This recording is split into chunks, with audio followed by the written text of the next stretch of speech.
پسر کامنت گذاشته که من فقط یه دوست دختر دارم. 18 تا دختر رفتن زیرش نوشتن مرسی فقط با معنی. چی میشه؟ خیلی عجیب. میدونی مشکل بعضی از پسرا تو این روزا یه چیزای عجیب غریب آدم نمیتونه بگه نگه.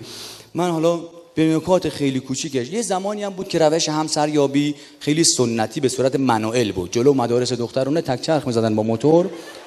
اونی که کمتر زمین می‌خورد اون زنشو پیدا می‌کرد بالاخره، چون می‌دونستن آدم با عرضه‌ایه، به این راحتی‌ها تو جوب نمیره. پسره میگم مشکل اصلی من مشکل مدل ریش من با مخاطبین خاصمه، چون یکیشون تریش دوست داره، یکیشون شیشتیخ، اون یکی ریش کامل. دیدی؟ یه زمانی سیروان خسروی اومد ریش گذاشت، دیگه همه رفتن ریش‌ها انقدی و زیاده روی‌ها. پسره انقدر ریشاش بلند شده بود زیر پاش میاد تو جیبش میذاشت دوباره.